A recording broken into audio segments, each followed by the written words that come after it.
So today's subject matter is who is the mastermind behind this universe? A lot of people ask this question, does God exist or not? If at all they believe God does exist, they have different answers. Correct? Somebody will call somebody as God, somebody will call somebody else as God. The purpose of this session is to bring clarity on the subject. First of all, does God exist or not? And second, not in this session, next session we'll talk about who is that one God who exists and controls everything. Okay. Before that, we said that this session or this course of self-discovery is based on the learnings of Bhagavad Gita, right? It's a very important verse from 9th chapter. It says, Raj Vidya Raj Guhyam Pavitram Idam Uttamam Prataksha Avagamam Dharmayam Su Sukham Kartum Avyayam. And there are very important words in this verse. Maybe you can also see yourself. This knowledge is, the first important word is king of education, which means there is no knowledge superior to wisdom of Bhagavad Gita. No wonder this Bhagavad Gita is published in more than 80 languages across the world. People across countries are reading this knowledge of Bhagavad Gita. And second important word in this translation you can see is, it is the most secret of all secrets. Bhagavad Gita is available in everybody's house, but people are not aware what is the content of Bhagavad Gita. What is the essence of, even though they know all the 700 verses of Bhagavad Gita, they do not understand what is the essence of Bhagavad Gita. And the third is, it is the purest knowledge. And fourth important aspect of this knowledge is direct perception of the self by realization. What does it mean? We are talking about a very important subject of self-realization. It is not only theoretical knowledge, but it is also one experiencing his own identity. Correct? Bhagavad Gita claims that one can experience one's identity only with this knowledge of Bhagavad Gita. Because this subject matter is not explained anywhere else, only in Bhagavad Gita. ये जो हम पढ़ रहे हैं आत्म साक्षात्कार का विज्ञान, ये केवल भगवत गीता के अंदर उपस्थित है और कहीं इसकी चर्चा नहीं की गई है. And then it is the perfection of religion, everlasting, and then finally it is joyfully performed. The subject matter we discussed in the previous session, search for happiness. So when one reads Bhagavad Gita, his search for happiness ends. His search for happiness ends, right? Then no more knowledge, no more understanding is required to search for happiness, right? The search will end in the pages of Bhagavad Gita. We discussed in the previous session that this knowledge is universal. Universal means it is equally applicable for everyone across all the countries, not only for a specific section of society. Everyone, irrespective of what is his external body, it does not matter. It is universal. Second, it is a universal science. Like 2 plus 2 is 4.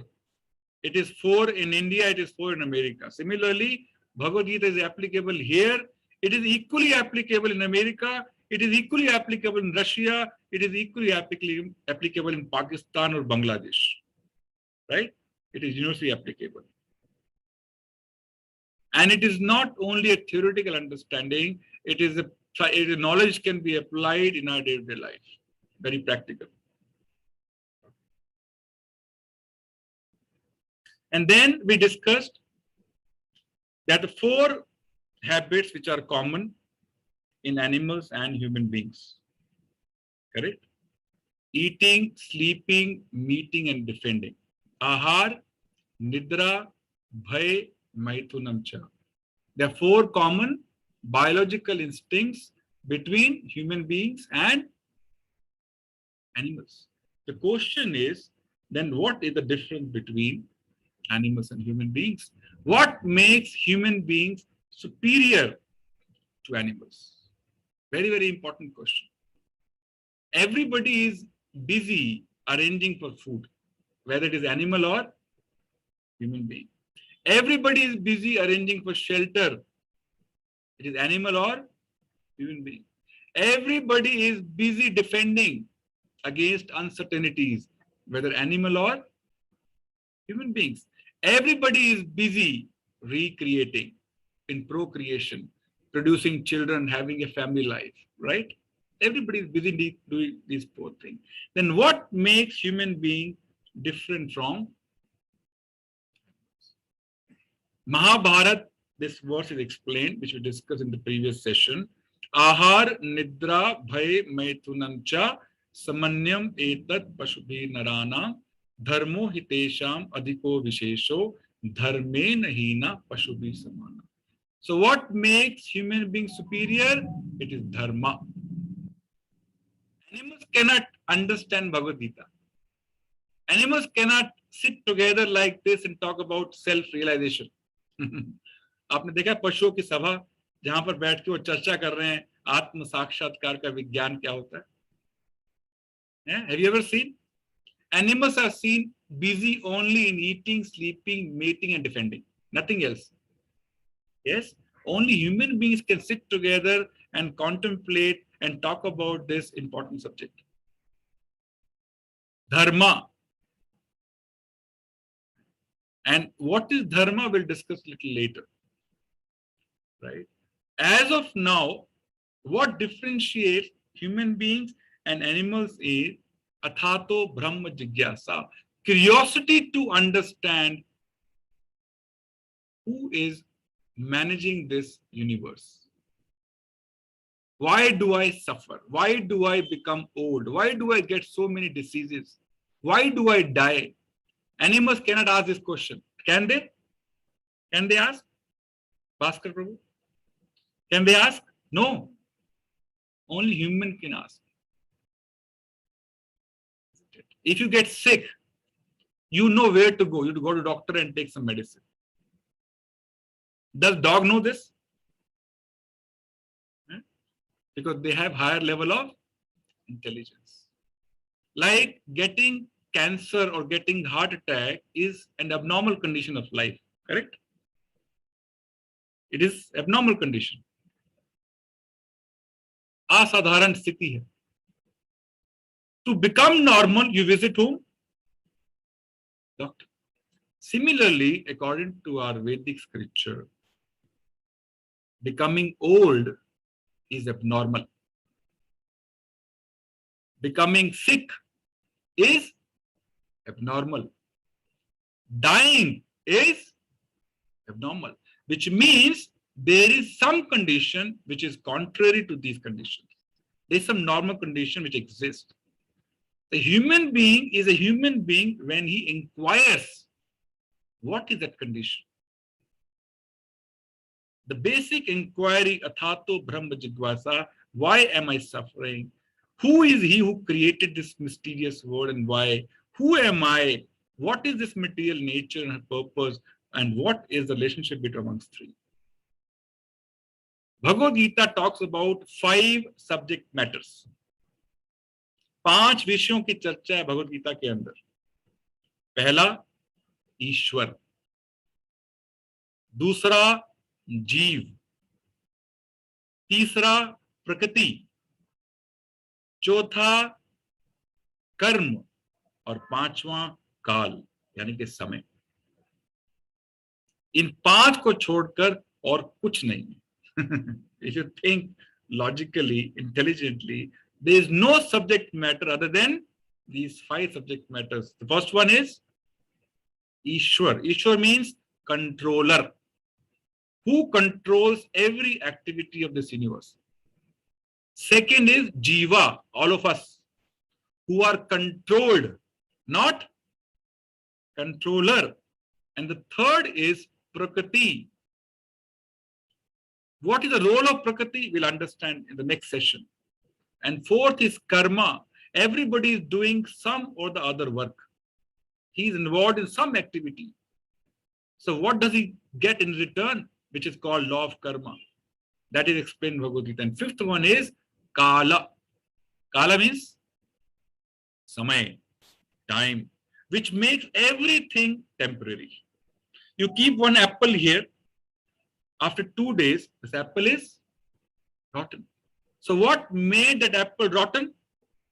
Time. Correct? 10 years back, I was very much younger than what I look now.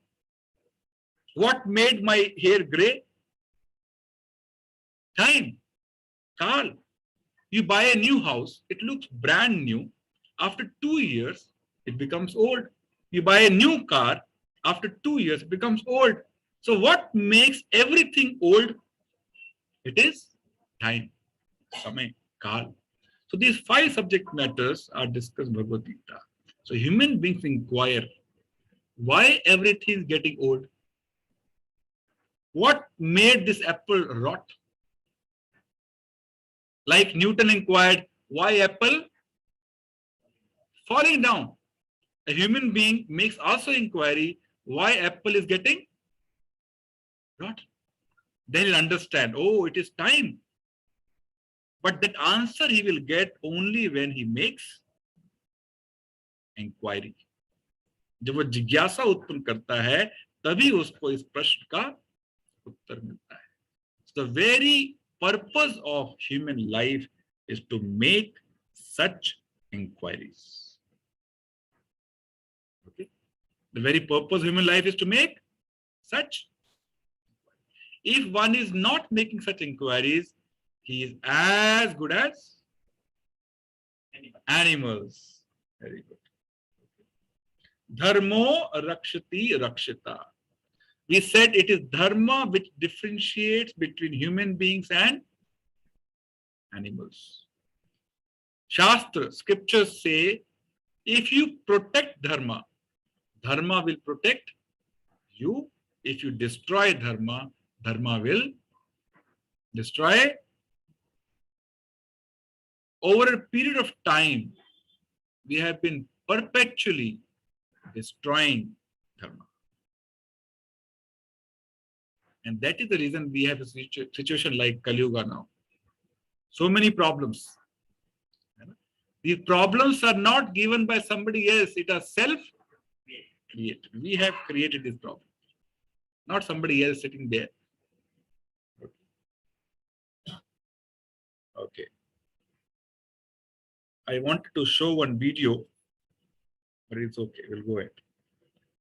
So this is the life expectancy falling down in the last 4 yugas. I mentioned briefly in the previous session.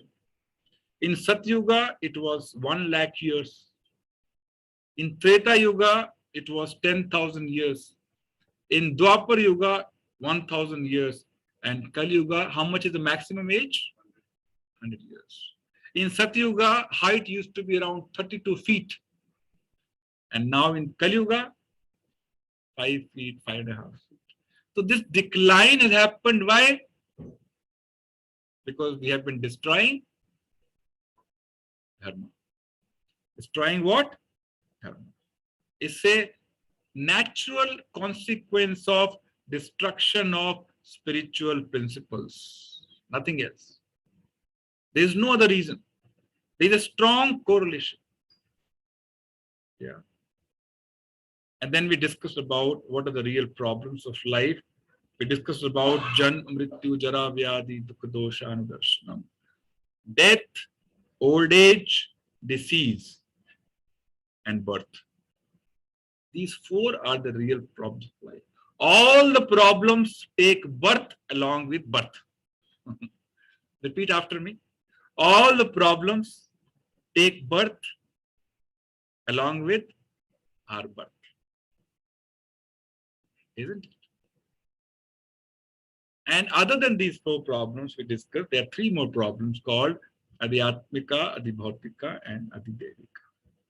Problems given by our body and mind, problems given by other living entities, and problems given by nature, demigods, like tsunami, akal, yeah, flood.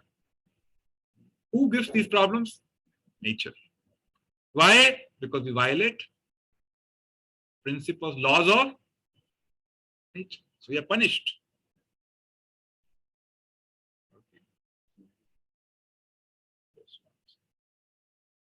Materially, and all the big problems are there in that country, right? Divorce rate is increasing, teen suicide rate is increasing, recorded violent crime is increasing, prison population increasing, illegitimate children, illicit relationship increasing, and depression is increasing. Which country? America. Most advanced materially. Yeah. So you see, destruction and material advancement go together. Material advancement and goes together. Okay. Very strong correlation. So any amount of material progress cannot eliminate these sufferings. Okay. So we have to find something else. And then we discuss that why are we suffering? Because we are living in a very unnatural condition. Like fish, when taken out of water, is an unnatural condition. Correct? To fish, you give anything. Materially, fish will never be happy. Will it be happy? You give ornaments to fish. You give, 5-star, 5-course buffet to fish. Will not be happy. Give nice clothing to fish. Not be happy. Fish will be happy only when it goes inside water. मछली क्या है? जल की रानी है. क्या? What is that? जीवन उसका पानी है ना? तो लाइक मछली के लिए जीवन जल है, वैसे हमारे लिए भी एक ऐसी नेचुरल कंडीशन है in which we can be eternally happy. Okay? So the purpose of self-realization is to find out, to discover that natural condition. This we discussed. Animals can inquire only about eating, sleeping, mating, and fearing, but human beings can inquire about life, death, and beyond. Animals do not have the ability to ask these questions. Okay, this we discussed. So finally, we ended here in the previous session that who has made this material world and why. Anything we manufacture, you manufacture washing machine, it has some purpose, correct? You manufacture refrigerator, it has some purpose. You construct a house, it has some purpose. You made laptop, it has some purpose. Similarly, this universe also has certain purpose. So today we'll see this important question. Is there someone behind this universe or not? Or everything is happening automatically? सब कुछ अपने आप हो रहा है या इसके पीछे कोई किसी का हाथ? Okay. Does God exist? So let me ask all of you a simple poll. Only one question to answer. Let me launch it. You all can see. How many of you believe God does exist? The first answer is, yes, I firmly believe. Second answer is, no, there is no one called as God. And third is, not sure. Okay. I'm getting a lot of answers as yes. Okay. Yes. Very good. Most of you believe God does exist. Okay, let's go ahead. So we'll try to find out 3 ways whether this personality called as God exists or not.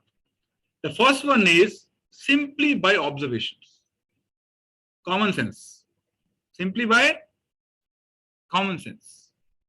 Second, we'll see what is the view of great scientists on this subject. And the third most important is how do we access this truth? How do we find out who is God, whether he exists or not, and finally, who is this personality? Okay, this answer we'll find out in the next session. The first two we'll try to answer today, which is through observations and through views of great scientists. Okay, let's look at through observations. आपको शायद नजर नहीं आ रहा होगा ना कुछ? हाँ, okay. So one simple exercise for all of you. Look at the world around you. Analyze and try to see the hand of some supreme power. Write down some observations. अपने आसपास देखिए क्या हो रहा है. See, do you see a hand of somebody else in whatever is happening in this material world? Write down few observations.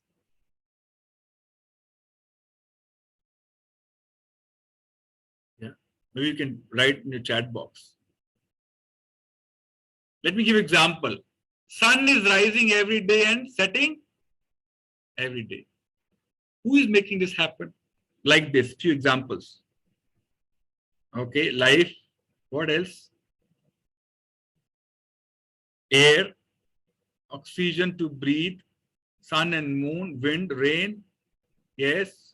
Plants, very good. What else? Sky. Yes. Breathing, flower bloom, very nice. Fire. Okay, thank you very much. So let's see some examples like this. Some of you mentioned sun. Sun rises every day, sets every day. But we never think about who is controlling this sun. Have you ever bothered about this? कौन कर रहा है? कौन सूरज को उगाता है? कौन उसको छुपाता है? We never ask this question. We see rains coming every season. We never ask this question, who is responsible for rains? Right? We see wonderful flowers blooming around us. Who is making them bloom? We see so many grains, spices, pulses. Who is bringing it for us? You know, Annad, Bhavati, Bhutani, Gita says, we cannot survive without grains. Who is providing grains to us? Okay. So many vegetables, fruits, diamonds, gold, silver, so many varieties of people, human beings, animals, insects, birds, plants. Right? So many planets in the sky hanging, not falling down. एक सेब टूटता है वृक्ष से तुरंत नीचे गिर जाता है, लेकिन इतने भारी भारी ग्रह हवा में लटक रहे हैं. Who is holding them? Isn't it? Why they don't fall? Did we ever ask this question? Why sun is not falling down? Why moon is not falling down? Why the stars do not fall down? They are very heavy. So we should ask ourselves, how is sun rising every morning? How are flowers blossoming? How are seasons changing? How are vegetables, fruits getting life juices? Who puts gold, silver, diamonds in the womb of earth? And finally, how are these planets floating in the air? Isn't it matter of inquiry?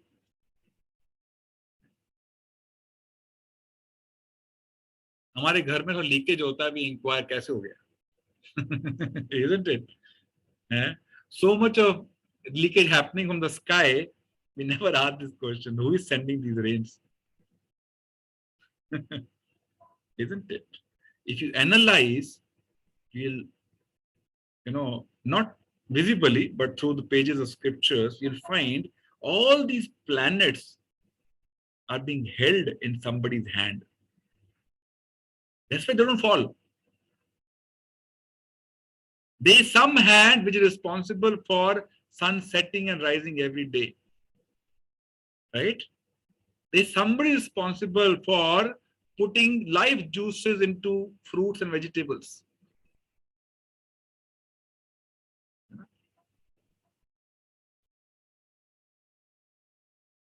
Somebody making, crops like grains, pulses available for us.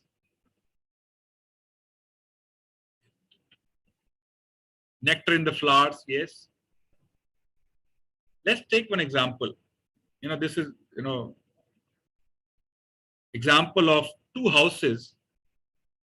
One is in very dilapidated situation, very bad situation, and second is very organized. Okay. What difference you see in two houses? Can you please analyze? What is the difference? The difference is one house is completely dead, isn't it? One looks very alive, in order. Everything is placed in its right place. Alive, organized. It also actually means there's somebody living in this house who is making this happen. There's some organizer in this house which is making this house lively. Yes or no? And this house, there's no one. That's why it's dead. Right? Now, this universe looks dead or live. In this universe, we see plants, fruits, diamonds, vegetables, sun, rain. Does this universe seem like a dilapidated house, or it looks like a very orderly, harmonized house in which somebody is living, somebody is controlling it? What's your view? Yes. So like this house was in order because somebody is making it happen. This universe is in order, harmonized, because somebody is making it happen. Somebody is putting some order in this. If you find out, definition from dictionary, definition of universe, it says the word or universe regarded as an orderly, harmonious system. Orderly, harmonious system. Seasons come at specific time. Sun rises at specific time. Sun sets at specific time. Correct? There's some order. आप 6 महीने पहले बता सकते हैं कि इस तिथि को कितने बजे सूर्य उदय होने वाला है.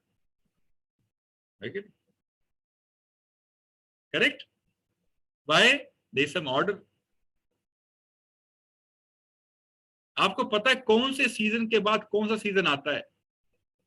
It means there's some order. Isn't it?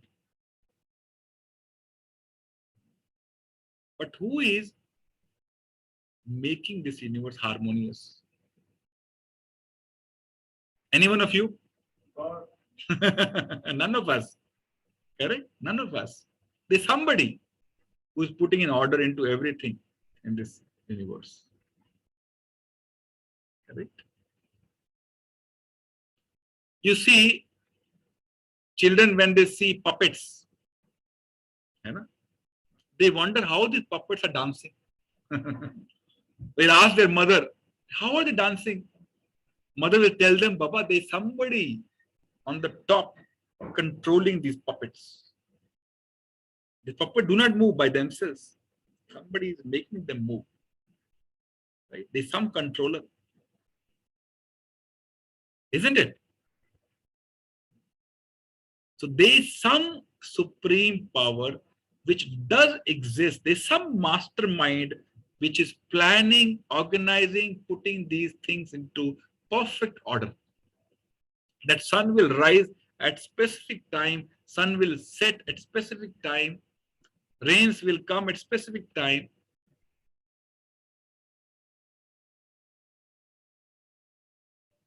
Isn't it? Simply through observation, we can find out there's some superpower which is making all these things happen. Yes or no? Yes. Now the question is that supreme power a subject matter of individual perception? Sometimes people ask people, does God exist? They'll say, in my opinion. You know?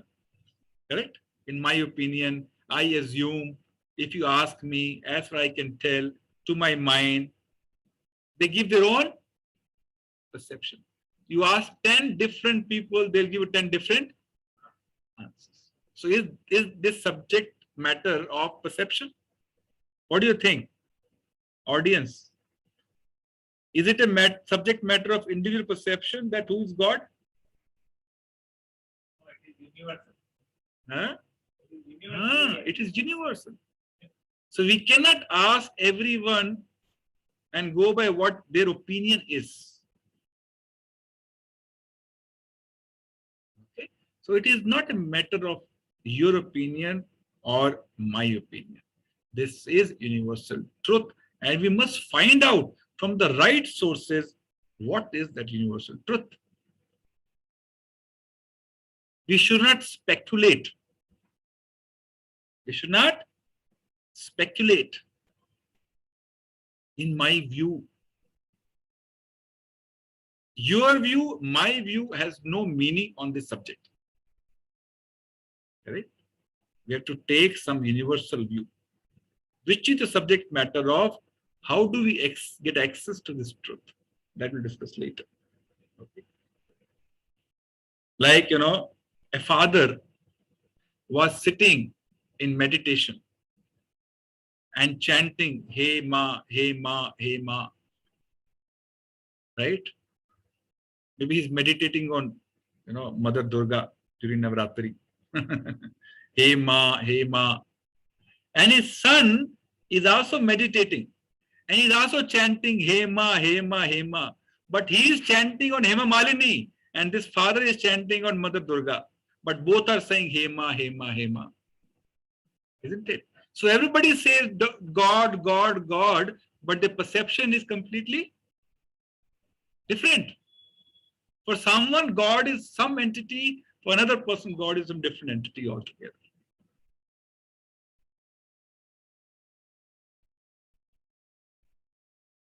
Yeah. So this subject matter is not a subject matter of individual perception.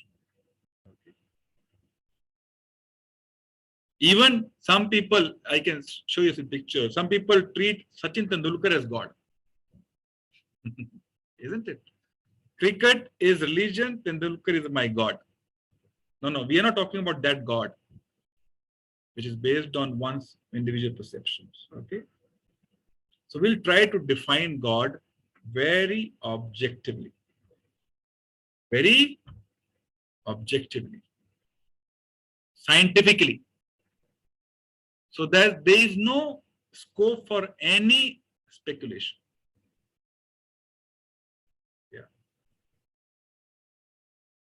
You can see many wonderful paintings, very, by well-renowned painters. Leonardo da Vinci, Mona Lisa. Yeah, like this, you have picture of mountains, you have picture of waterfall, you have picture of a bunch of flowers.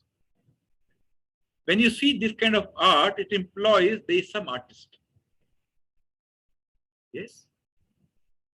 There is some artist. Yes or no? Can this painting come by itself? Can it appear automatically? No, there's an artist behind this picture. But what about these original pictures? Original girl, original mountain, original waterfall, original flowers. There must be some artist behind these wonderful creations. Isn't it?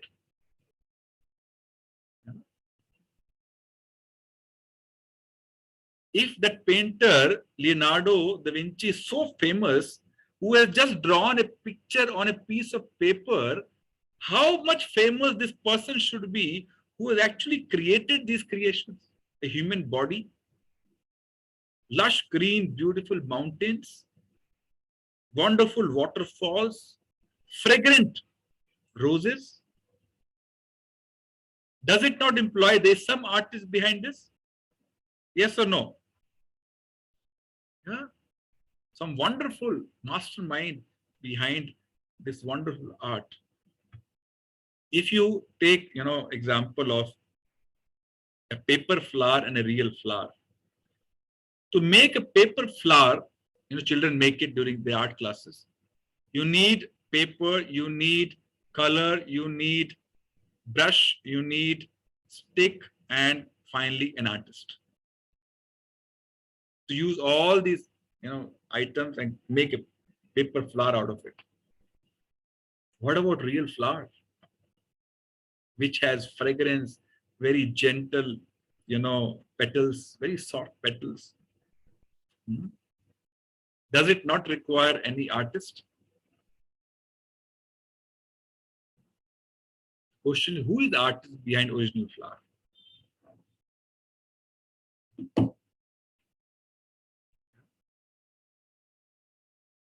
So, any artistry requires an artist. It cannot happen automatically.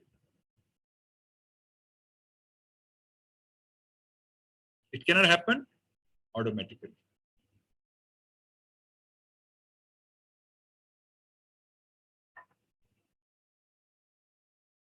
Okay.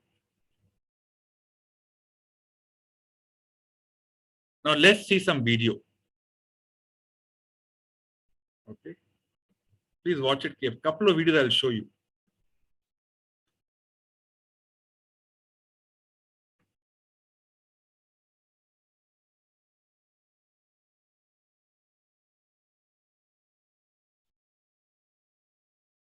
Are you able to hear? In the world. Each hive is comprised of thousands of bees working together in order to build and sustain a colony. Within the colony, each bee has a specific role to play, a job, if you will. These are jobs like foraging for food, tending to young larvae, and building a honeycomb.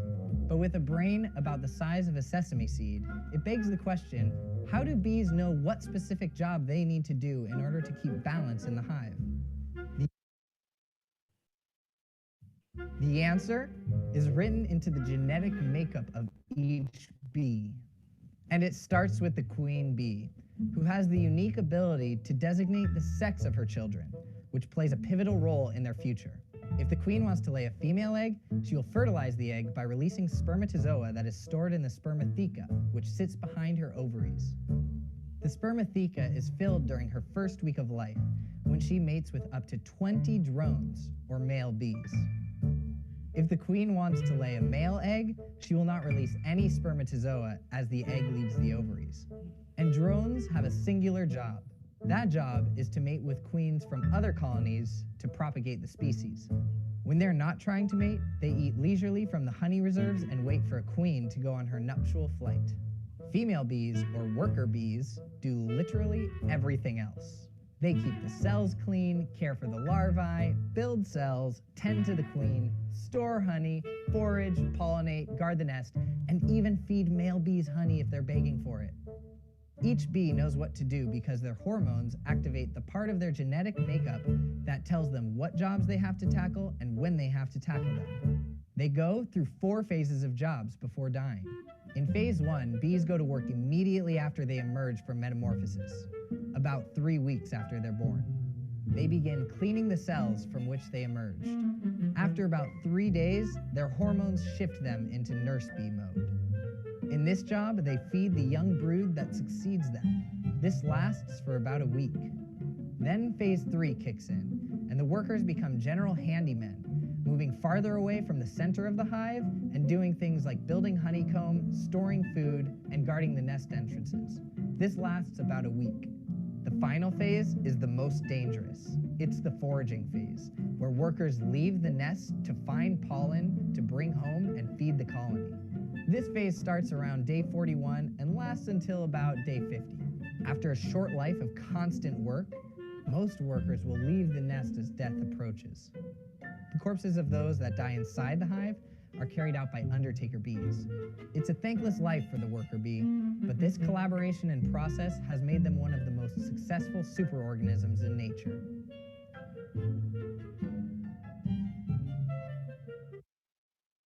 Yeah. So there must be someone behind such wonderful organization, capabilities, given to whom? These bees. You see these bees? जो क्या बनाते हैं? Who convert nectar of flower into honey. So much of organization behind this. Just look at another video. Right. So beautiful organization means an organization. You see the abilities given to bees, abilities given to spider, and to make the most toughest natural fiber on this earth, tougher than the steel. This ability given, we need very qualified architect to build this kind of cobwebs which a small spider can, create. There must be someone who is, awarding such abilities, such capabilities to these tiny, creatures, isn't it? There must be some organizer behind this kind of wonderful organization. Like this, we see, sleek cars, which are, there must be some manufacturer. We see wonderful, what do you call, desktop, laptops. There must be someone who has manufactured them. We see nice watches. There must be somebody who has designed them. We see skyscrapers. Somebody must have built them. So nothing happens without somebody's intervention. There's a larger point trying to make here. Wonderful sculpture, somebody must have carved it, right? The question is, shouldn't this universe have a super intelligent creator too? Isn't it? Even a small flower requires an artist design. Yeah, a laptop requires some designer, some manufacturer. Why not this universe, this wonderful universe? Yes or no? What's your take on this? While most of you said, you all believe in God. But through observations, we can very easily, through common sense, we can say there's so much of order and harmony in this material world, in this universe. There must be someone behind this. Yes, for sure. I can get your answers. Yeah. Definitely there's someone. The question is to find out who is that someone. Okay. So creation implies there is some creator behind this wonderful creation. Right? Now, everything we see has been designed, created by a creator, but it also has some purpose. We don't manufacture wristwatch without any purpose. We don't manufacture mobile phone without any purpose. Why will somebody manufacture the universe without any purpose? Isn't it? You have made this rotary club for certain purpose. Right? So why not this universe, this grand universe with some purpose? But no one knows this. The problem is no one knows what is the purpose of this material world. They all think it is a place just to eat, sleep, defend, and mate. Just enjoy materially. That is not the purpose of this material world. And that is what you're going to discover over the next few sessions. Look at this tiny seed, sequoia seed, just 1.5 centimeter long. You know what comes out of this seed? This long, 300 meters long tree. Out of this 1.5. So how someone is able to hide 300-meter long tree in a 1.5 inches seed? What a wonderful design.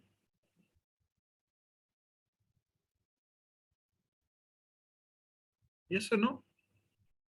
But we never think about it. We take it for granted. We see so many trees around us. We never think, how come from a small seed, such a big tree has come out?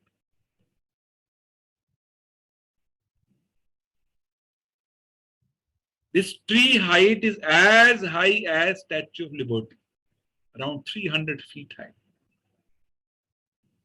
Just imagine the level of intelligence that superpower has who is designing such wonderful things. Next, the human brain can store more information than all the libraries in the world. We, take pride of our 2 GB, 5 GB, 10 GB, 15 GB, 20 GB. This brain which we carry, it has a capacity to store information equivalent to all the libraries in the whole of universe. हमारा जो brain है उसका इतना capacity है जितनी भी पूरे विश्व में लाइब्रेरीज हैं वो सारा इंफॉर्मेशन उसमें स्टोर कर सकते हैं एक व्यक्ति के ब्रेन में. Just imagine what capacity it will have. We can't even put a number. Yeah. When we send a satellite in the sky, when scientists send a satellite in the sky, they need to have 24 hours monitoring of those satellites through a specific control room. Correct? You have so many parameters to control: orientation, spin, velocity, heat dissipation, cosmic radiation, so many things to be controlled, to be monitored for one satellite, which we have sent in the sky. Correct? What about Earth? Who is controlling Earth, which has, you can see the size, weight of the Earth, 6 into 10 is the power 21 metric tons. Who is controlling movement of the Earth? One simple tiny satellite requires so much of control. What about the control required to control the movement of this Earth, which is so heavy? 6 into 20, 10 is to 21 power metric tons. Yeah. And this is moving around the sun at a speed of almost 1 lakh kilometers per hour. This Earth is moving around the sun at a speed of 1 lakh kilometers per hour. हमारा कोई ऐसा यंत्र है, कोई ऐसी train है, ऐसा कोई फ्लाइट है which can move at this speed? Who is controlling?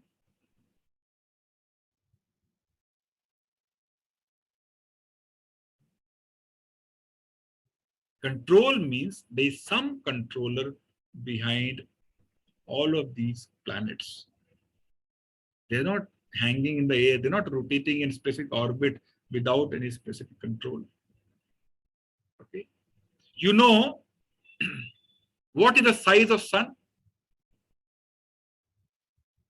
1.3 million Earths. 13 lakh पृथ्वियां एक सूरज के अंदर समा सकती हैं. Size of sun. 1.3 million Earths can be accommodated in one sun. Sun is 99.8% of total mass of the entire solar system. So heavy. Some wonderful, statistics regarding sun.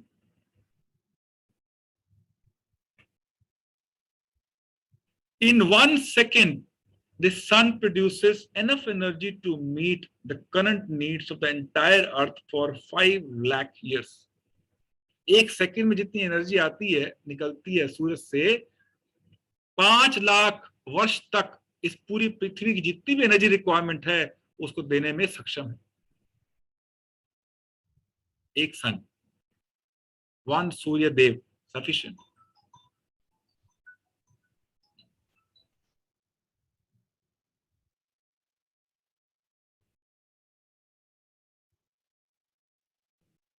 So we have so many laws in our country, traffic laws. Similarly, there are so many laws created by this controller, which we study in physics, chemistry, thermodynamics, and many other subjects. Yeah. So laws implies lawmaker, control implies controller, creation implies creator, design implies designer. Yeah. Now you see this, what is happening here? Some traffic light is not working and you see so much of mess. Correct? One traffic light is not working for 5 minutes and this is the situation which can arise. What if law of gravity fails for a few seconds? What will happen? Can you imagine? Law of gravity fails for a few seconds. What will happen?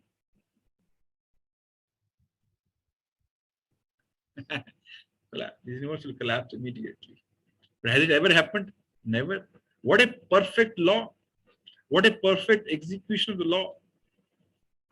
What if Earth moves an inch closer to the sun? This Earth moves just 1 inch closer to the sun. What will happen? It will be burnt immediately. So with such perfection, these laws are working. Means there is some lawmaker who's making these laws and executing these laws with perfection. Correct?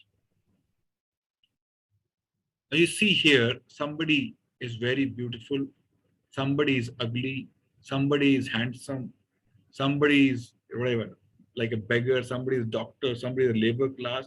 Who decides this? Who will become what?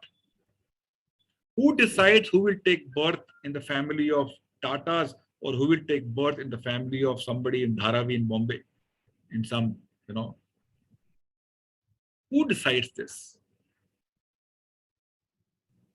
This is a law of karma decided by some control, some supreme controller, which we never even bothered to think about it. Do we have a choice? When do we get birth? When do we take, which date we'll get birth? Do we have a choice to choose our parents, brothers, sisters? Which skin color? How much height? Then who decides? There's someone who's deciding this. Based on our karmas. Now, quickly we'll see some view from great scientists like Einstein, Newton, and Ramanujacharya. Okay. Einstein said,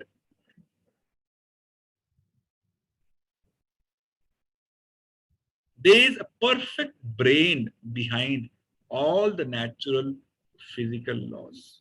So it's a view from a well-known, renowned, scientist who is also believing that such physical laws cannot happen without intervention of some supreme controller, a big brain, very intelligent brain, right? Similarly, similar view from Newton. He's saying, I'll just read quickly. This most beautiful system of sun, planets, and comets could only proceed from the counsel and dominion of an intelligent and powerful being. This being governs all things, not as the soul of the word, but as the Lord of overall. And on account of his dominion, he is to be called as Lord God, universal ruler. So even great scientists are, bewildered to see this kind of perfection in these laws. And they also believe that somebody is there who is making things happen. They're not happening automatically. While there's, one theory, a similar view from, Srinivas Ramanujam. Okay. So is it some big brain or big bang? There's some theory, scientific theory, which also claims this entire universe happened because of Big Bang, right? Which is being proved wrong now in many of the universities, and he will not talk about it. So we are trying to establish here there is some intelligent person behind everything we see in this material world. Okay. So question for you. What is the origin of this universe? Big Bang, Big Band, intelligent design, or by chance?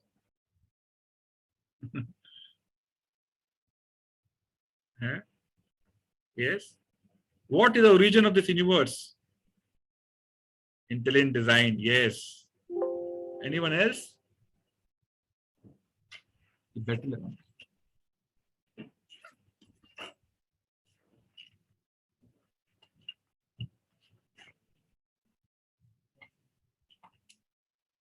Just once.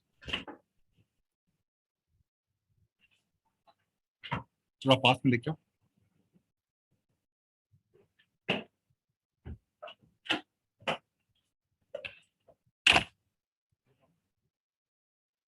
On way.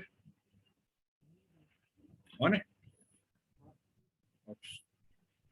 Yes. So it is intelligent design, not big bang or big band or chance. Okay. What is the purpose of this universe? Eat, sleep, be merry. Kabhi khushi, kabhi gum.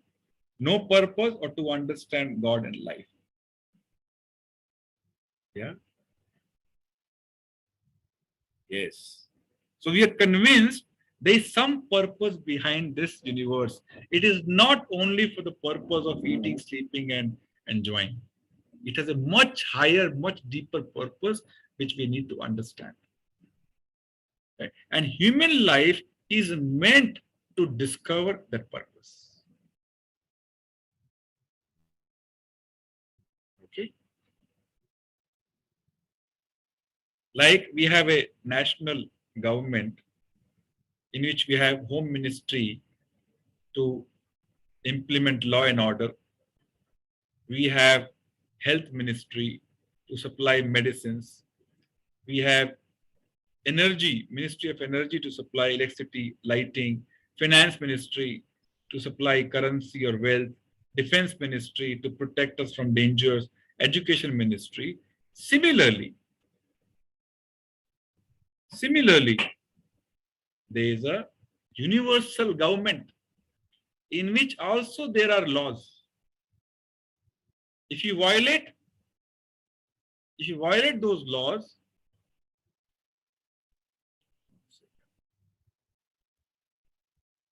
yeah. If you violate those laws, there are consequences.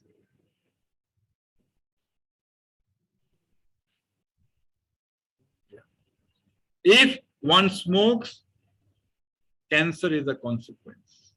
If one intoxicates, liver problem is a consequence. So like this, for every violation of the law, there is a consequence in this universal government. Like state government provides different medicines, even this nature, this universal world supplies various Ayurvedic herbs. There are sun and moon to provide energy. There are gold, silver, navratnas, in terms of what do you call the wealth. Okay. In terms of protection, you have ozone sphere. You have immunity in the body, which protects us from external infections, isn't it? Similarly, in terms of education, there are various bona fide scriptures like Vedas, Bible, Quran. So there is a parallel universal government working, which we need to study and understand what are its laws so that we understand and follow them. Yeah. Not knowing the law is not an excuse. Isn't? If you cross a red light and then go and tell the police inspector, I am not aware of this law, will you be excused? No. You'll be punished for two reasons. One, because of not being aware, and second, violation.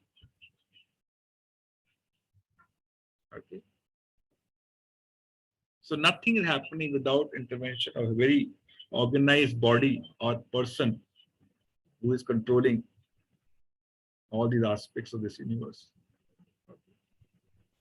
Behind every government, there is a prime minister. Similarly, behind the universal government, there is a God. Okay? Prime minister maintains and controls the country. God maintains and controls this whole universe. Government law abiders live happily. Government law breakers are punished. Similarly, God's law abiders live purposefully, peacefully, and law breakers are punished. As simple as that. Very simple analogy. But we're not aware which is his government. Who are the cabinet ministers? What are they controlling? What are the laws? If you violate, what are the punishments? Right? In Gita, Krishna says, very important verse, Mattaha parataram nanyat kinchit asti dhananjaya mai sarvam idam protam sutramani ganeya. O Arjuna, everything rests upon me as pearls are strung on a necklace. You see a necklace of pearls, you can see only pearls. You can't see the string which hold all the pearls together. Can you see? Similarly, there's someone which is holding everything together, but not visible.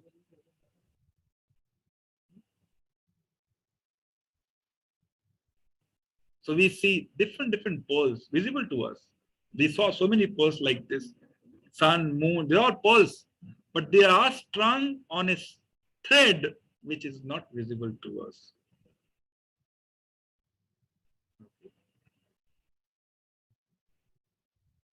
So, according to scriptures, God is defined as one who is a cause of all causes. Sab karanon ke karan, but he does not have any cause. He is the supreme cause of everything which happens in this universe. He is the final cause. Like I have a father, he is my cause, right? He has his father. He is the cause of my father.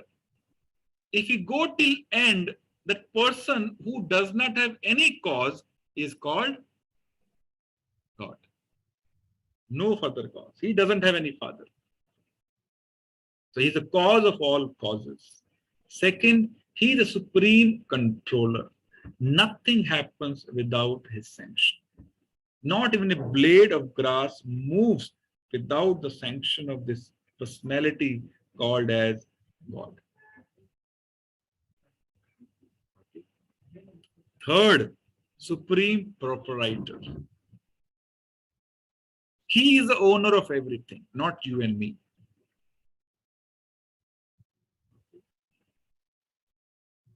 See, when we say this apartment belongs to whom, we say it belongs to me. For example, I'm talking apartment and then I produce some paper. What the paper is? What document? Patta or registration. How many names change in that patta?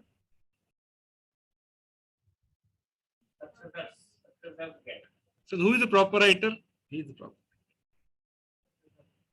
Okay. We will discuss in detail in subsequent sessions. And finally, the supreme enjoyer. Okay.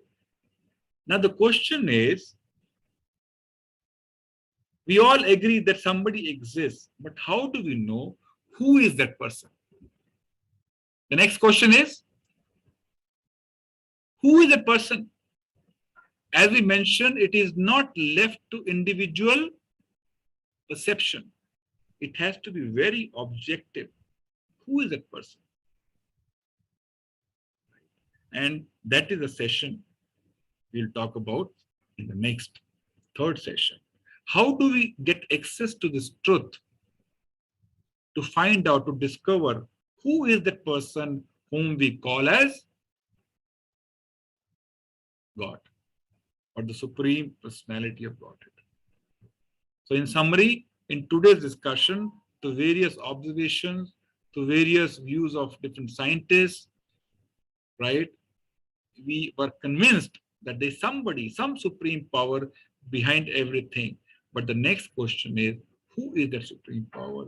How do we objectively find out? How do we get access to this truth? That is the subject matter of next session. Okay. Thank you very much. Now it's open for questions.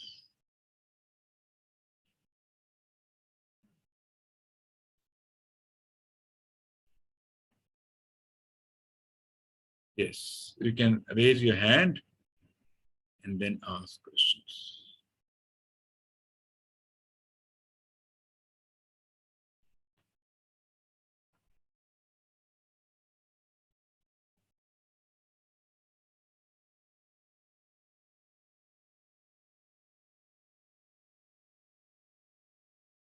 Anyone? Lot of videos are off. I hope you all are hearing what to discuss. Yes, Dr. Deepan.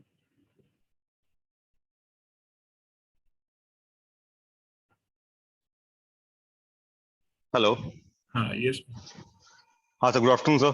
Good afternoon.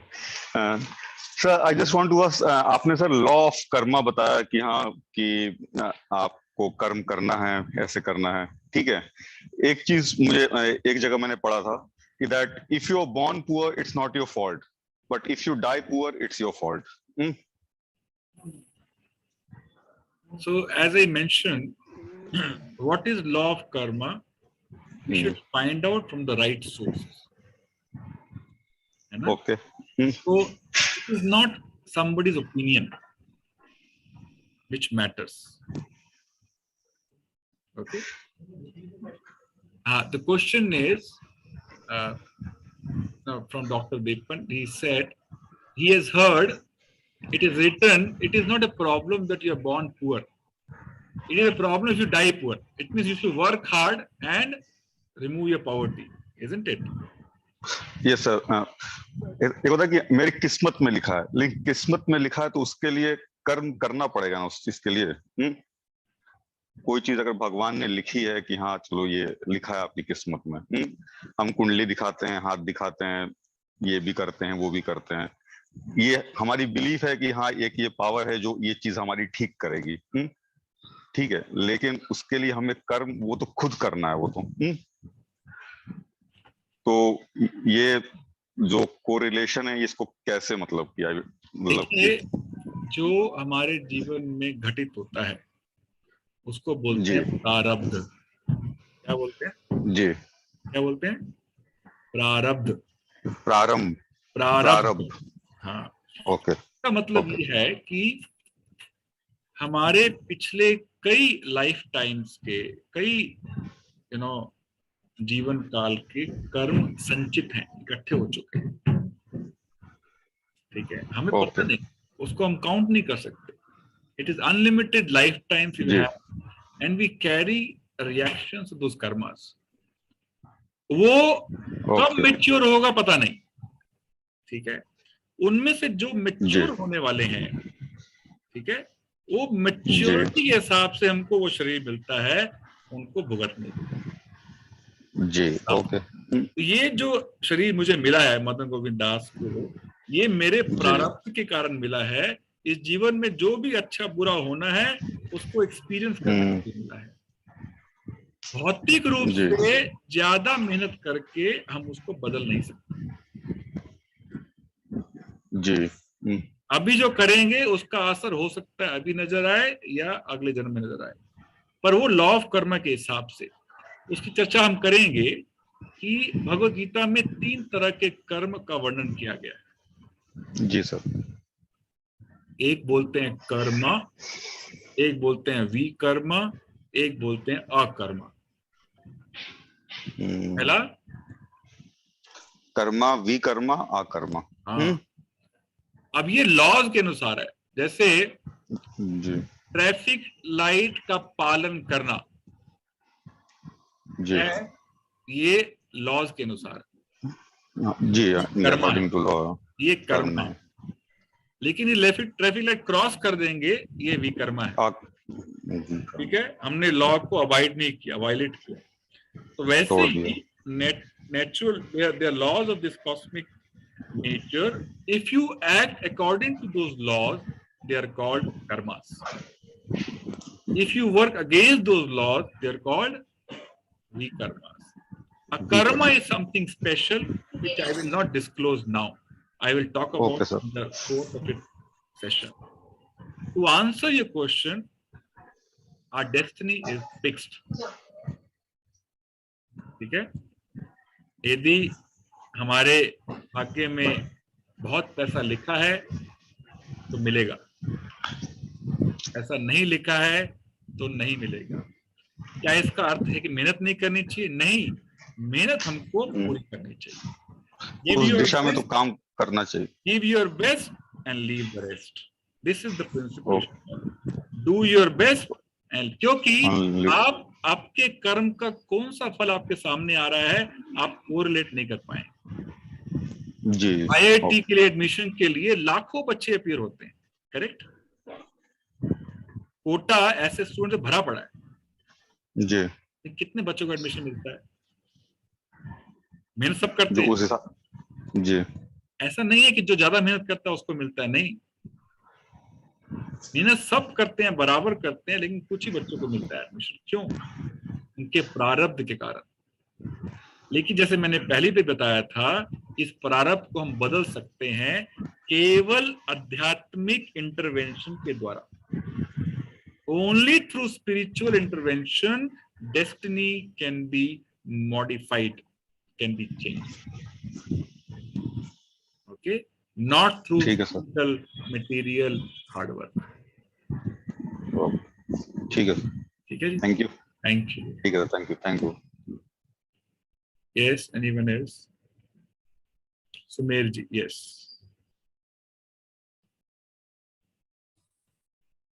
Sir good morning sir. Good morning. Sir जो दीपन जी ने जो question पूछा था, जिसका जवाब आपने दिया कि प्रारब्ध कर्म और संचित मतलब प्रारब्ध कर्म होता है, लेकिन ये सब हमारा बेस्ड है कि पुनर्जन्म अगर हम मानते हैं तो ही। कई धर्म है जो कि पुनर्जन्म को नहीं मानते हैं, उसमें इसकी व्याख्या कैसे की जाएगी? ठीक, बड़ा अच्छा प्रश्न है आपका। देखिए,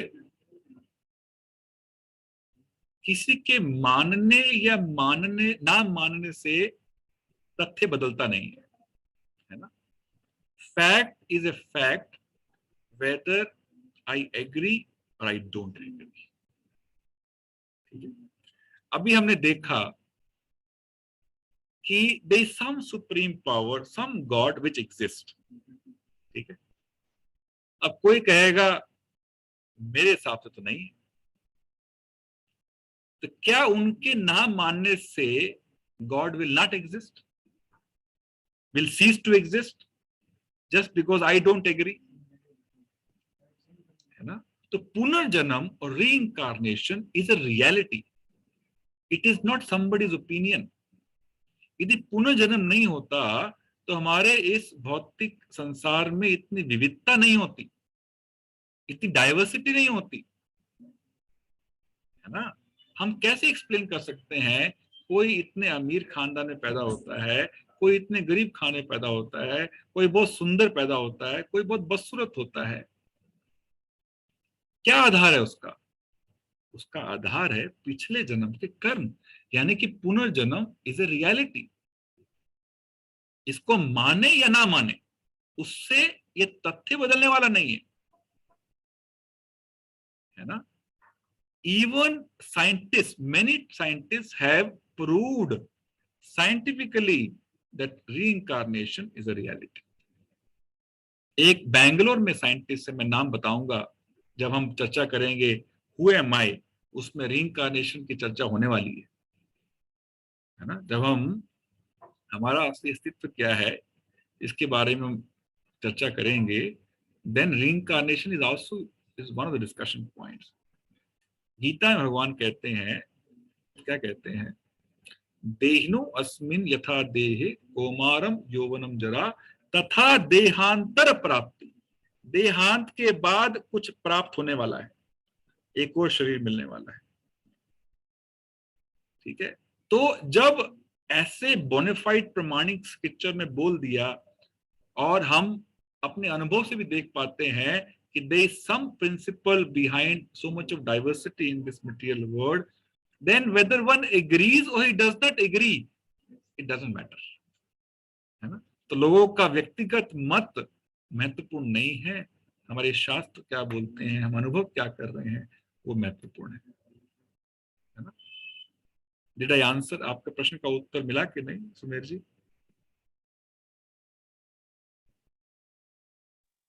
जी sir. Okay, thank you very much. Thank you sir. अब कोई बोले मैंने हवा को देखा नहीं है, मैं तो मानता नहीं हवा नहीं। अब उस मानने ना मानने से क्या होता है ना? somebody say I have not seen America, तो मेरे हिसाब से अमेरिका एग्जिस्ट नहीं करता है। है ना। तो व्यक्तिगत मत महत्वपूर्ण नहीं है इसमें, है हमारे प्रमाणिक स्रोत क्या बोलते हैं, हमारा अनुभव क्या है, वो महत्वपूर्ण है। और कोई किसी का प्रश्न है? कोई भी शंका है आप पूछिए, हैं, कोई मन में शंका लेके मत जाइएगा। Yes Shankar ji,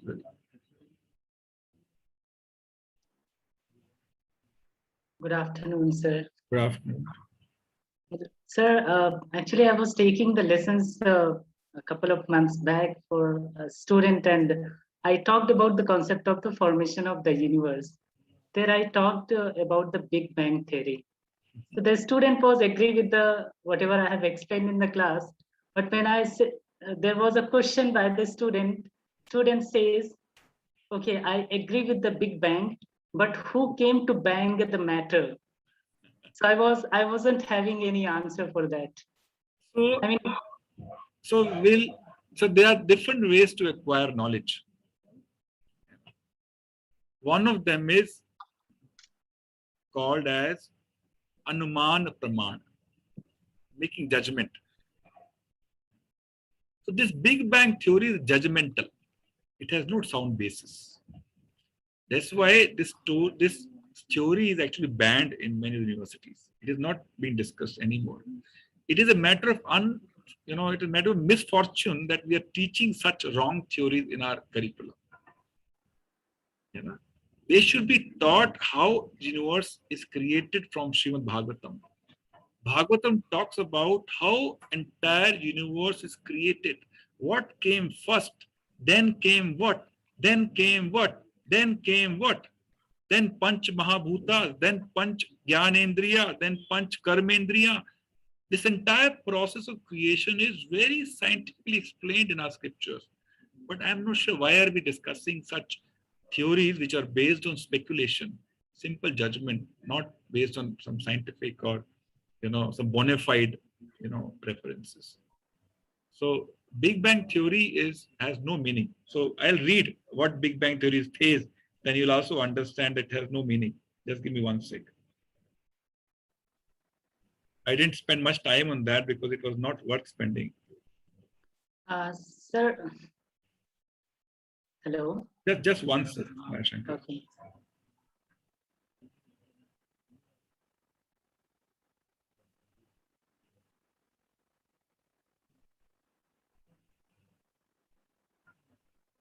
So Big Bang theory says, according to the Big Bang theory, everything began from a point of infinite temperature, infinite density, infinitesimal size that is physically indescribable, mathematically unverifiable, beyond all conceptions of space and time. So, it is like I don't know anything. It's like saying I have no idea about how this universe got created. Actually, according to this concept, we talk about that everything was concentrated at very small size at one point. Suddenly it banged and the universe created. So you mean even living entities can be generated from matter, correct? It means that. It means even living entities can be generated from matter. Can we produce one living entity in our laboratory? Even one mosquito, forget about human being. We can't. That is not possible. Life comes from life. Life does not come from matter. Yes. Okay. So this Big Bang is, big fraud. So we should not teach this in our schools and colleges. Thank you, sir. हाँ, एक ले लूं यहाँ पर उसके बाद. हाँ, Preeti ji, yes. Thank you. और कोई प्रश्न आपका, Shankar? No, thank you, sir. Thank you, sir. Yes, प्रीति. अभी चर्चा चली थी IIT में एडमिशंस के लिए there are so many students. एक मिनट. हाँ जी. आपने कहा कि only through spiritual intervention our destiny can be improved. Yes. So what we have to do to walk on that spiritual path? So in 4th and 5th session, talk about it. What is practical spirituality, which we all can execute very easily. and change our destiny for good. Okay. Before we discuss that, we need to discuss about our real identity, which is subject matter of next session. Once we have that clarity, then we can appreciate this answer. Otherwise, we'll not be able to understand. है ना? 2 session आपको थोड़ा enjoy करना पड़ेगा. How we can change the destiny through spiritual intervention, spiritual activities. Thank you. Thank you. हाँ जी, हाँ, एक प्रश्न यहाँ पर है. सर मैं पूछना था कि आईआईटी में अभी जो चर्चा चली कि आईआईटी में एडमिशन के लिए there are so many students are aspiration for getting admission. तो फल की इच्छा क्यों नहीं रखनी, जबकि गीता में कहा गया है कि कर्म किए जाओ, फल की इच्छा ना करो. हाँ. तो अब वो जब इतना मेहनत कर रहे हैं कि मेरा हो जाए आईआईटी में admission, somehow I can get admitted, लेकिन वो इच्छा भी यही रख रहा है कि मेरा एडमिशन हो जाए. ठीक है ना सर? तो फिर यहाँ क्यों कहा गया है कि फल की इच्छा न रखे? फल के लिए सभी क्या फल working for some of the other cause, some of the other fruitfulness, कि भाई ये करने से ये मिल जाएगा. ये जैसे ये कोर्स अटेंड किया तो we are in search of happiness, कि भाई ये कोर्स अटेंड करेंगे तो we may attain some happiness, some self discovery, something. So this is a result. The ultimate result after 5 sessions, this will be coming out of it. So ये फल की इच्छा ही है कि we are all here. Yes. This is नहीं, अच्छा प्रश्न है. तो इसका उत्तर मुझे अभी थोड़ा स्पिरिचुअली देना पड़ेगा. हम अभी चर्चा कर रहे थे, this material world gives us lot of miseries, है ना?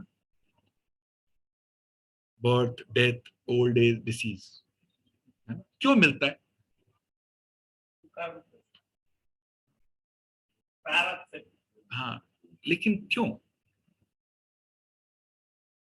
क्योंकि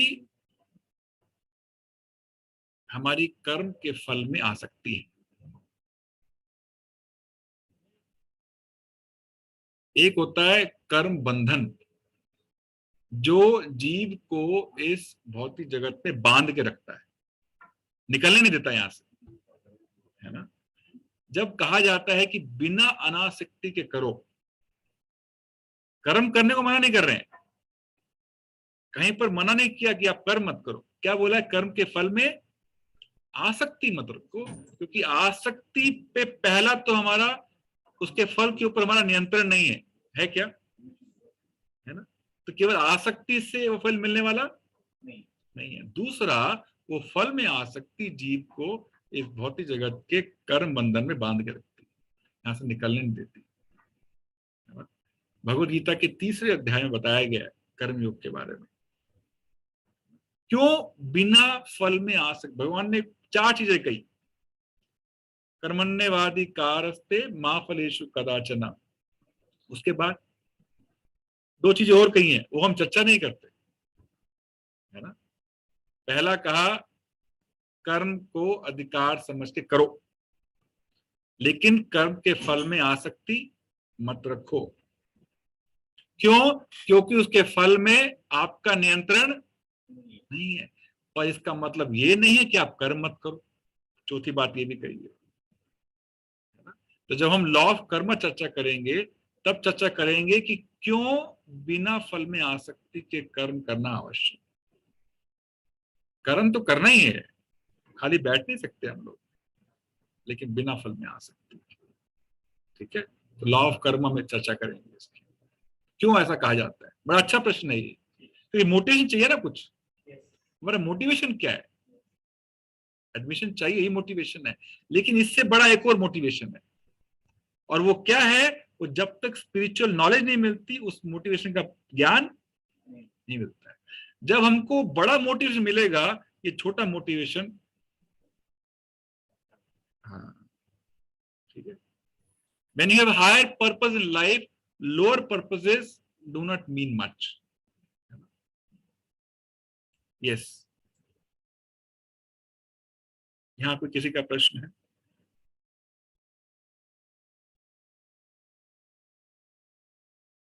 काबरा जी आप बहुत ध्यान सुन रहे थे, हैं, very nice to see, very attentive hearing, हैं, कोई जिज्ञासा है आपकी?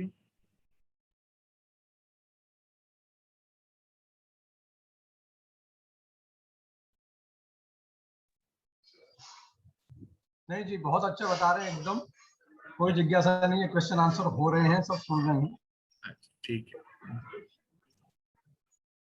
यस हुमा जी बताइए प्लीज। हरे कृष्णा प्रभु जी। हरे कृष्णा। ये भगवान हमसे क्यों कराना चाहते हैं? वो तो सब कर सकते, तो खुद क्यों नहीं सबको वो कर लेते, ठीक कर लेते? हाँ ये भी अच्छा प्रश्न है, क्या जरूरत है, सब कुछ तो उनके कंट्रोल में है ना? हाँ, फिर हमसे क्यों कह रहे हैं? हाँ हर जीव के पास एक अल्प स्वतंत्रता है। क्या है? अल्प स्वतंत्रता, थोड़ा फ्रीडम है। फ्रीडम है। भगवान उस जीव की स्वतंत्रता में दखल अंदाजी नहीं करना चाहते। भाई हम रोबोट तो नहीं है ना, रिमोट चलाएं। हमारे अंदर इमोशंस हैं, है कि नहीं है? प्रेम है, इमोशंस हैं, सेंटिमेंट्स हैं। You know like a robot you drive through some remote control. कहो बैठ जाओ तो बैठ जाओ, बोलो खड़े हो तो खड़े हो जाओ, बोलो चलो चलो, ऐसा नहीं है हमारे साथ ना। मतलब भगवान चाहते हैं कि हम उनकी मर्जी से उनका कहना, अपनी मर्जी से उनका कहना माने। हम, हाँ, जैसे आपका बेटा है मान लो, आप बेटे को कितना फोर्स कर सकते हो? आप कह सकते हो उसके कंधे बंदूक रख के भी प्रणाम करो मेरे को, तो कैसा लगेगा आपको?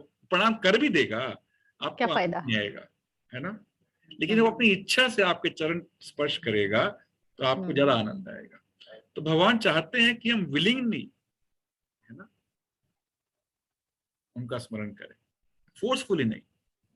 You cannot love anyone forcefully, you can love anyone voluntarily, है ना? तो भगवान चाहते हैं हम वॉलंटरली सरेंडर करें, फोर्सफुली नहीं, बंदूक दिखाकर नहीं,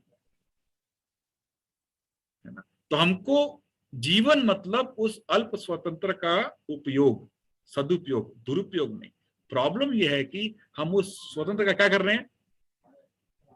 अपनी मर्जी से जब जब अच्छा लगता है तो अच्छा कर लेते हैं, कभी कभी बुरा कर लेते हैं।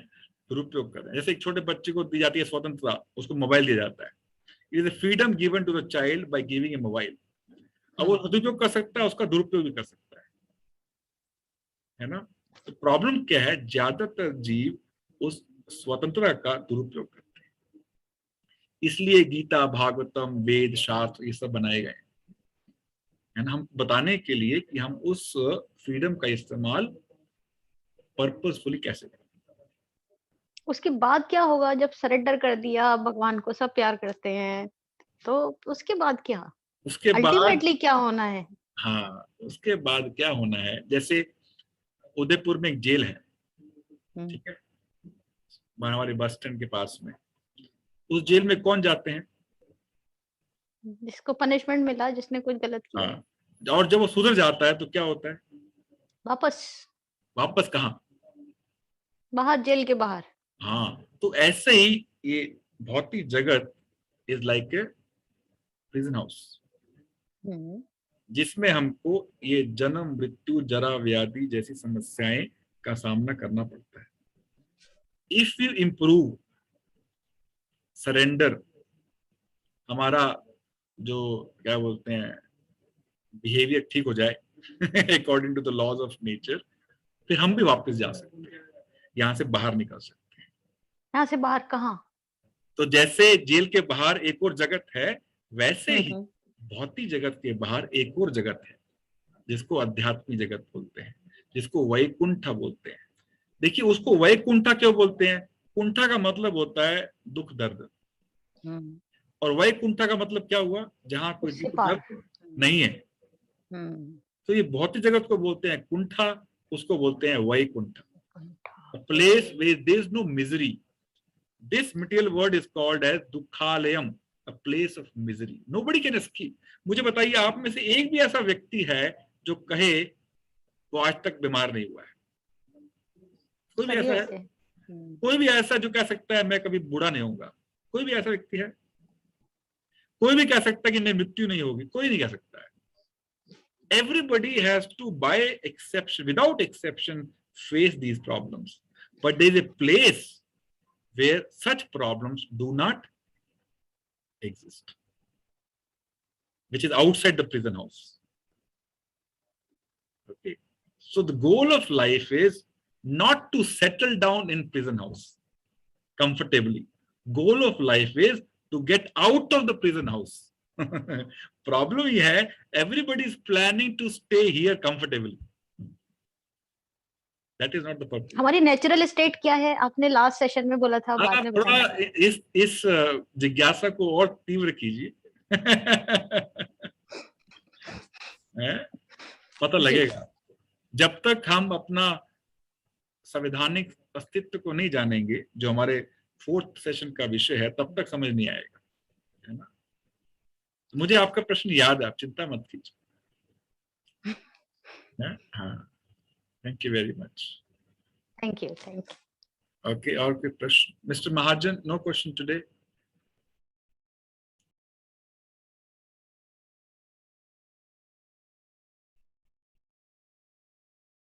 अनम्यूट करके बोलो. Yes. I am on a voice rest today. Oh, yes, you told me. So I put a question in the chat box. Just one sec.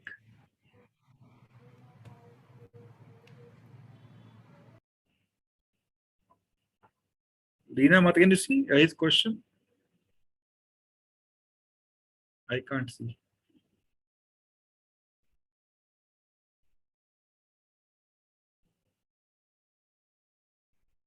Okay, you can search. Leena ji, in the meantime, I'll take some other question. Or if you can type once again, if possible, Mr. Mahajan. If, yeah, thank you. Okay, anyone else? Are you finding these sessions meaningful?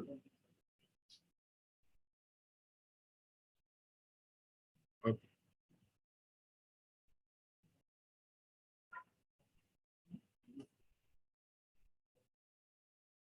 Any other question?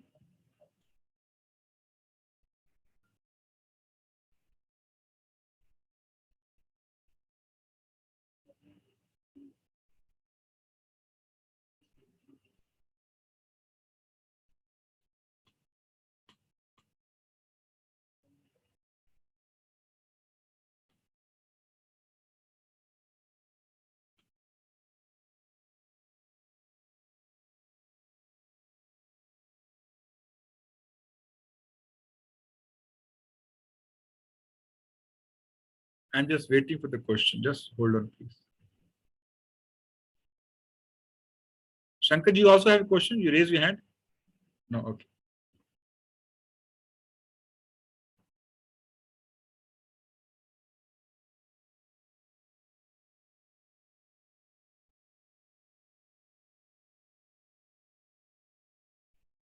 What is dharma? Does it change with time and situation? Okay, very nice question. Question है कि धर्म क्या है? Does it change with time and situation? There are two types of dharmas. One is called naimetik and second is called nitya. One is based on body, one is based on soul. हालांकि अभी तक आत्मा का विषय चर्चा नहीं किए, but still I'll try answering this question. Okay. One is based on body. Today I am male, husband, so I have pati dharma to perform. Correct? Next life I become female, for example, I become wife, so my dharma will change. So dharma can change based on one's body. This is called naimetik dharma. Okay. Today, for example, in this life, I am Brahmana.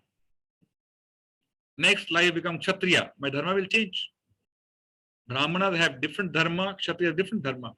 ब्राह्मण का धर्म क्या होता है? पठन पाठन, पढ़ना पढ़ाना. क्षत्रिय का धर्म क्या होता है? रक्षा करना. administration.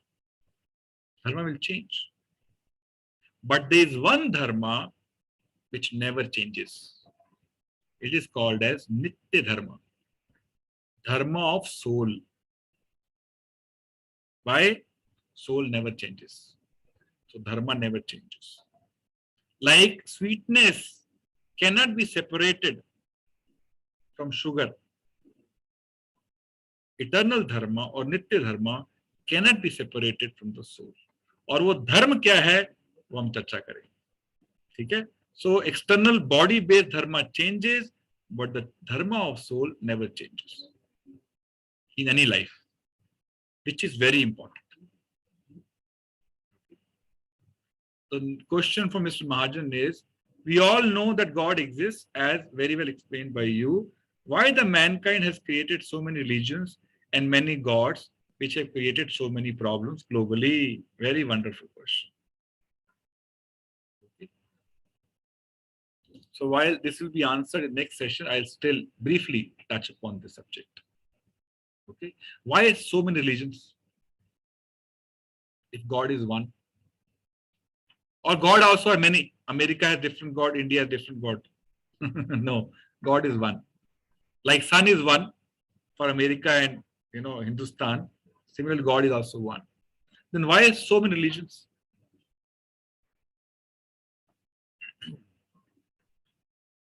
For example, a small child comes to you, Mr. Mahajan.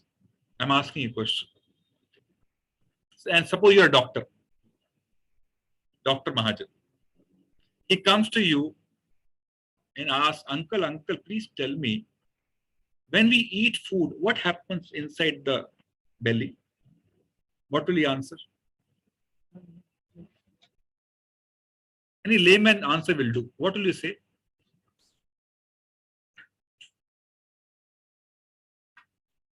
अच्छा, आप बोल नहीं पाएंगे. Sorry, I'm sorry. Let me ask somebody else. Akant Prabhu, please unmute yourself. Let me illustrate this answer. Suppose somebody comes to you, small child comes to you and asks you, what happens if I eat food in my stomach? What will you answer? It gets digested in the stomach, and then the nutrients get absorbed inside the body. And the stuff which is not required comes out. Correct? So this is what happens. Now suppose a medical student approaches his professor and asks this question, what happens when we eat? Will you give the answer in the same manner, or answer could be very different? It'll be much more in depth and you give answer based on capacity to understand of the audience, correct? Correct. Based on one's understanding, you will give answer. So different people have different capacity to digest, different capacity to understand. That's why different religions with different degree of explanation manifest at different point in time. Principles of all such religions is same. Details are different. Right? What is different? Details. But the principle is God exists. Same.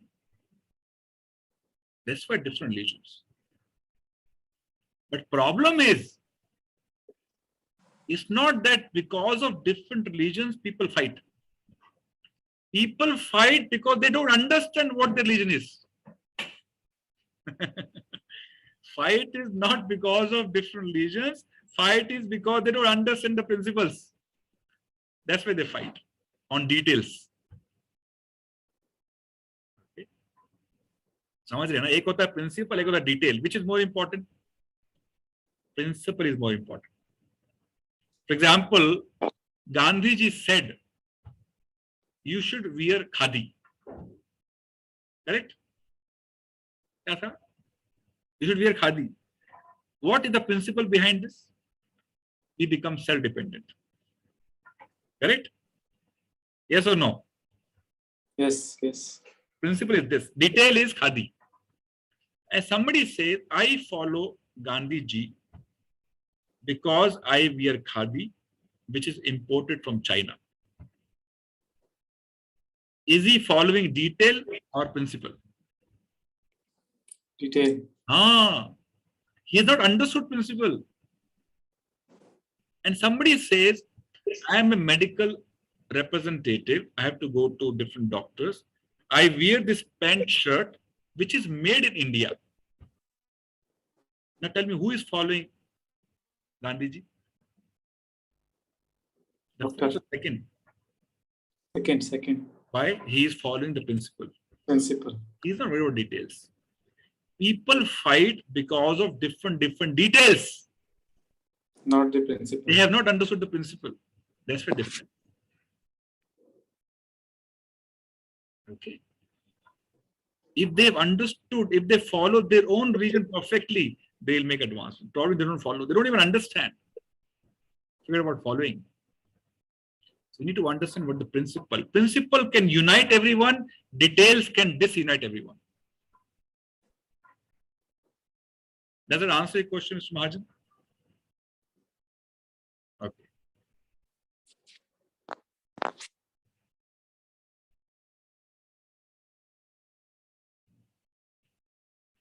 Okay. Any other question? Shweta Mineria ji. Yes.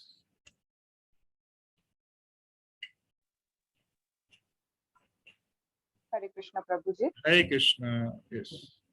My question is that, as you told, karmanya vadika raste ma phaleshu kadachan ma karm phal hetu gurma te sango asatva कर्मणि. तो हमारी कर्म में फल में आसक्ति भी नहीं होनी चाहिए, कर्म में ही अधिकार है. तो in this materialistic world, how can we keep balance in our mind कि हाँ फल की इच्छा भी नहीं करनी है और कर्म भी करना है, तो कर्म करने में जो एनकरेजमेंट है वो कैसे मिलेगा? So anything we do out of some motivation. Correct? Correct, na?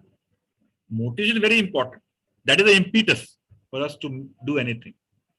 Exactly. Abhi, because we do not understand spiritual subject in detail, our motivation is only one: to earn and enjoy. Correct?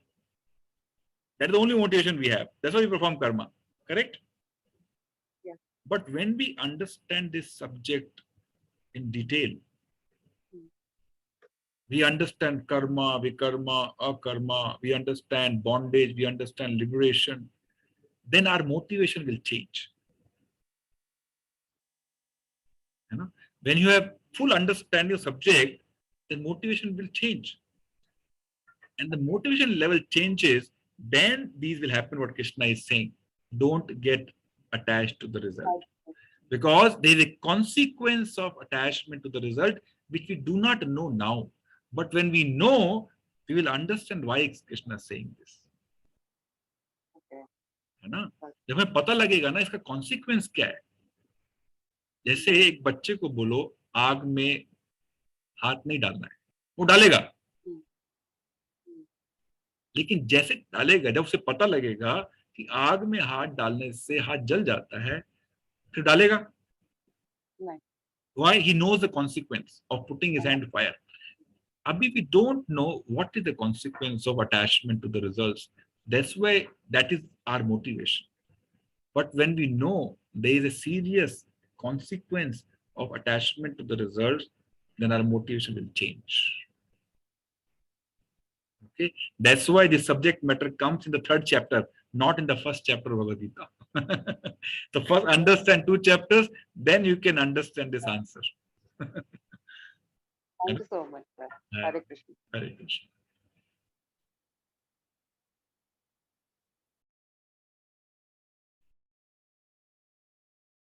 So, Mr. Mahajan का एक फिर से प्रश्न है. Just one second.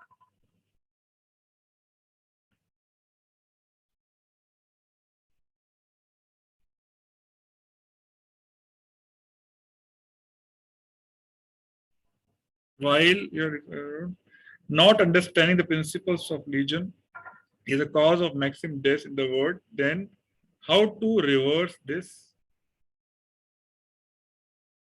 By making people understand principles of religion. As simple as that. They stop fighting. You know, when we make people understand what is the principle of a religion, then he will not fight. That is the purpose of such sessions I mentioned last time also. We want people to understand what is spirituality, when it should be started, what does it entail, and practically. It is not a theoretical subject, it is something which is very practical. And when we increase the understanding of people about religion or spirituality, you know, all the problems will be solved, including this. All the problems. Not only this, all the problems of society will be solved.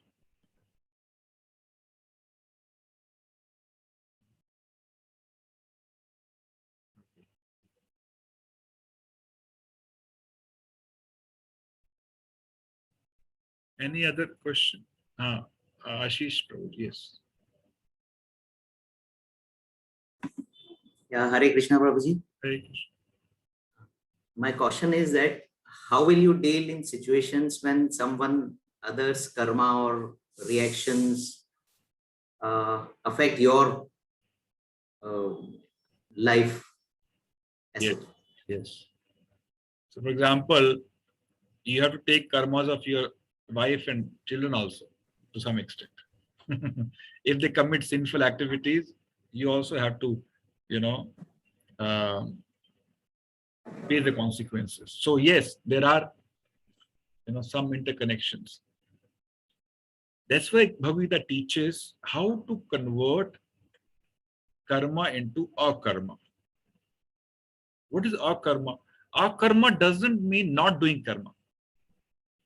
Akarma means doing karma in such a way that there is no reaction. That is called karma koshalam, art of doing karma.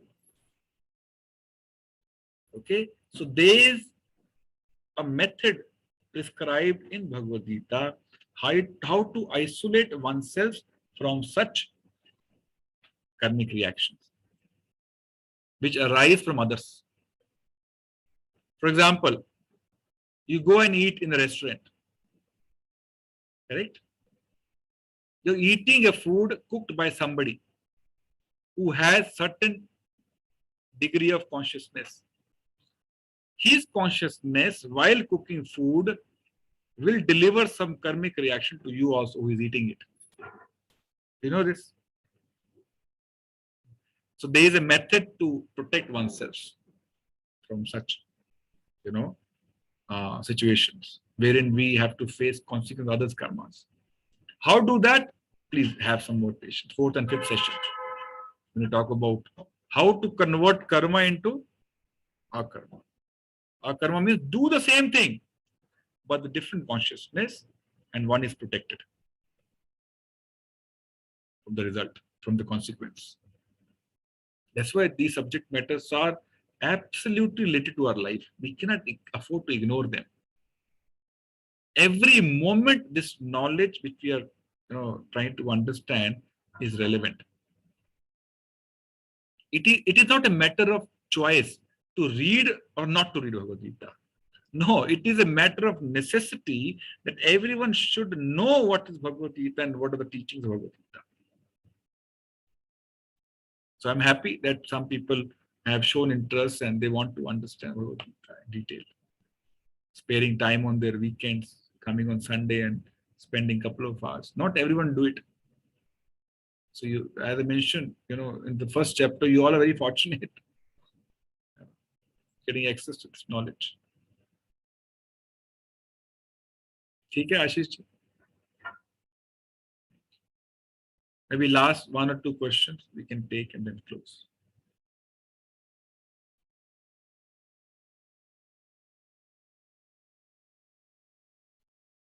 Any last, maybe comment, if not question?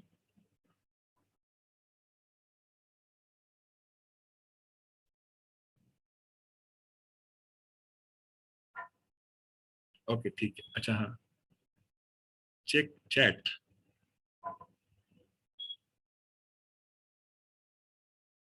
What is the question?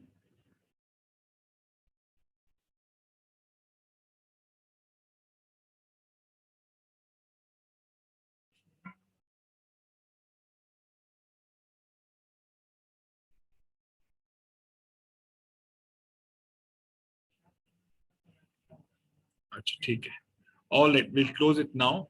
So third session we'll have next time. There might be a need. I'm just asking everyone. We may need one more session, maybe total 6 sessions. I'll see if I can still squeeze in 5 sessions only.